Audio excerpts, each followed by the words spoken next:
So I've already made 2 videos about Jing Yuan, one going over the basic guide to how he works, where we go really deep into the Lightning Lord and stuff like that. And then I also made one going through all the reasons you should and should not pull for him. But a common question that I've been seeing is, yes, but is he as good as Zila? Will he be a top tier unit? So as always, I'm not going to tell you whether you should pull a unit. I'm not your daddy, but if Jing is your daddy, you're probably going to pull for him. But what I'm going to do here is I want to look at some CN theory crafting and tier lists, look at some damage calculations over on Pridewind as well, talk about his potential and where I think he will lie.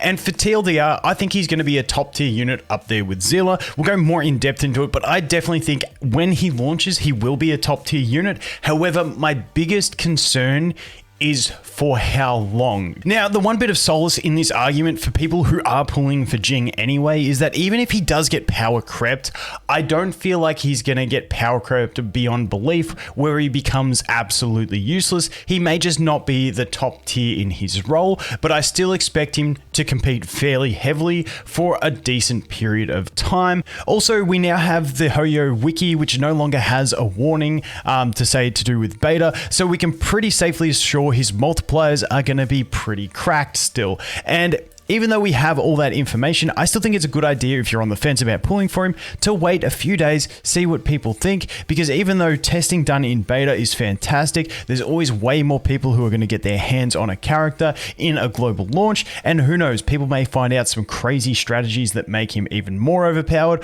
or some issues that maybe cripple him a little bit. So I always wait to see, but I wanted to have this discussion before the big banner because I think it's an interesting one to have. So I've touched on this tier list in a previous video where I compared CN tier list to global tier list, and they've run a bunch of calculations and they've preemptively put him in their tier list at a tier 0 along with Zila in the damage rankings. Then if we jump over here to Pridewind, massive shout out to Grim. Definitely go check out his channel. Big theory crafter, really good bloke, lives really close to me, so we're going to catch up. He does a lot of this spreadsheeting and calculating damage, but this is the single target damage ratings that I want to take a quick look at. And with Jing Yuan, in this one, because the Lightning Lord is hard to predict, the numbers showcased are the bare minimum you can expect from Jing Yuan in his performance. Keep in mind, these are the multipliers and stuff based on the beta, but like I said, we don't expect many changes from here. So the other thing that I want to look at is, so this is like minimal possible damage. This is Yang Qing's damage, provided he never gets hit, which is very viable if you use something like a Japard, or you have a good Taunting Fire MC or a Clara or something like that. You can make this work, so you can get these kind of numbers out of Yang Qing. Also, Yang Qing's an absolute beast at the moment because we're not worried about speed of clears, because Yang Qing's not great at clearing trash in the Memory of Chaos.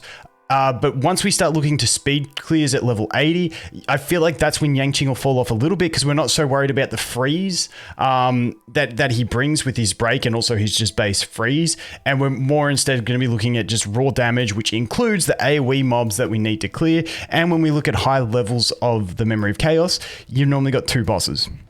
Then Dan Heng. This is one, Dan Heng, to get these damage numbers is playing him completely optimally. So he has his basically passive where he gains Wind Res Pen when he receives a beneficial effect, and that would be that you only ever give him a heal or a buff when he has his ultimate ready, so his buff always receives that increased damage and the enemy is always slowed. So these two very conditional. Zila can actually do more than this because this is without her proccing Resurgence, and when she procs Resurgence, she can do a lot better. But the other thing that I wanted to look at in these damage calculations is these 3 are hunt characters, which means they do have a free-to-play 5-star light cone that they have equipped, whereas Jing over here is on the Battle Pass light cone, which I don't even think is an amazing one for him. I actually like the free-to-play one if you can get it to max imposition personally, but you know, that requires you to kill enemies as well, but he's an AoE unit. He's gonna kill enemies. So that's his single target damage. Like I said, his is conservative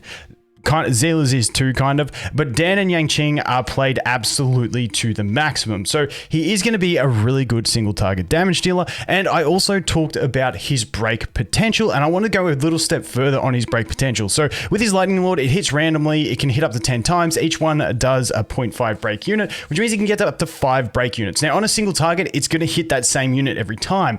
When we look to higher floors of Memory of Chaos, you normally have in the boss stage 2 bosses. So that will scatter between them. If they're both weak to lightning, fantastic. If they're not, you're down to a little bit of RNG at play on what he can do. But the other thing that I wanted to touch on is I think him as a breaking unit will continue to be fantastic if you get Silverwolf with him in the future, who can change enemies' weakness. Now, if you can get those weaknesses to change to lightning, which Jing Yuan pairs really well with Ting Yun, who's also lightning, and if you have like a Bai Lu as a healing option, also lightning, which means you're more likely to change that weakness on the enemy to the lightning if you use something like a Silverwolf, but that's more in-depth stuff that we'll look at later. But I think he can hold that break potential and make really good use of it into the future as well. But that's where he's looking currently in this single target range. If we look at 3 targets here, you can see here once again, because Lightning Lord, once again, we got the same disclaimer, and Clara's is really hard to calculate. That requires her getting revenged every time.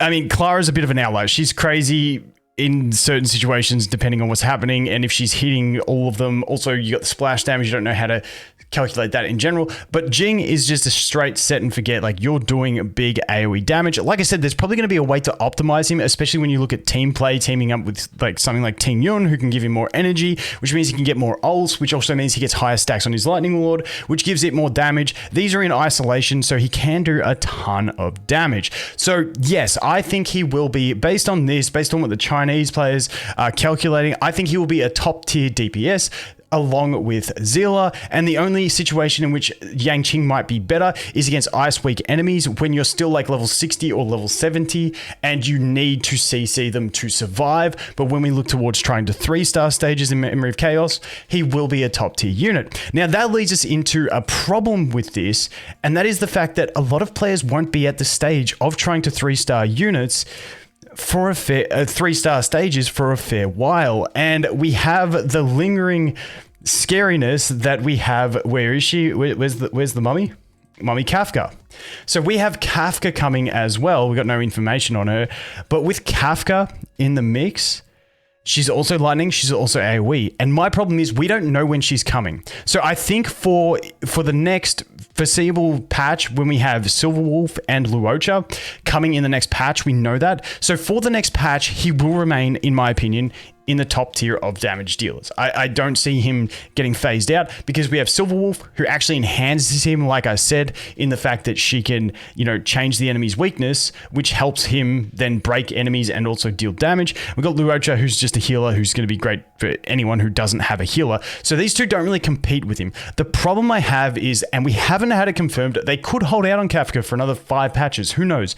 But Kafka was playable, and we know she's coming, and she's a lightning AoE damage dealer. Yes, she works around dots, whereas Jing's more just raw damage. She probably won't have the same break potential as Jing, but in general, I don't think you release a newer character that's like exactly the same sort of role, not exactly, but a similar role to a previous character and make them weaker. I just don't think that's good business from a game trying to make money, and this is my logical hat on. So my worry is that Jing will be a top tier unit, but will he be outpaced by Kafka, or will they try and balance it so that they are exactly the same level? I don't know, and that is my biggest concern about Jing's potential to remain as a top tier unit for the foreseeable future, where we go into patch 1.1. Yes, 100%, there is no doubt in my mind, but like I said, the big looming factor that we have is this Kafka banner that will eventually come.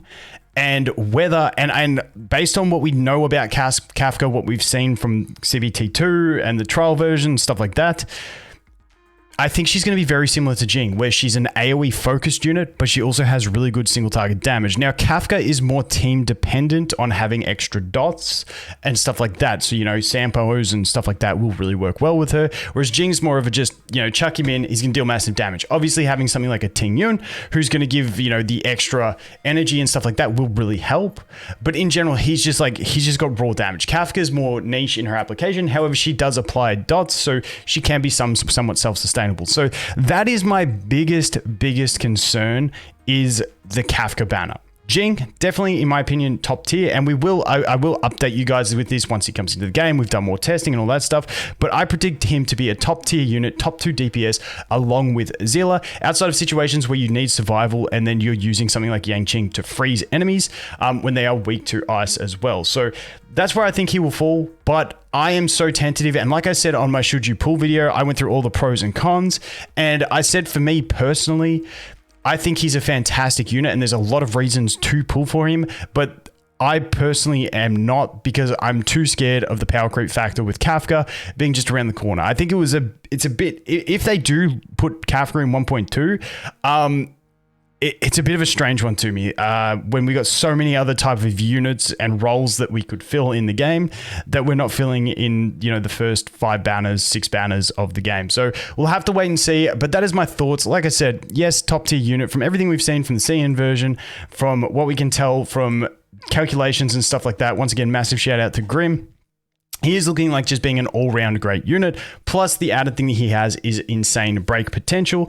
Once again, if you get Silver Wolf later on as well, I think that'll be further escalated, but for free-to-play players, it's hard to rely on that. But in general, top-tier unit until who knows what happens with Kafka. But anyway, guys, that is going to be it for this one. Thanks for watching. Hope you have an awesome day, and I look forward to seeing the next one. Cheers.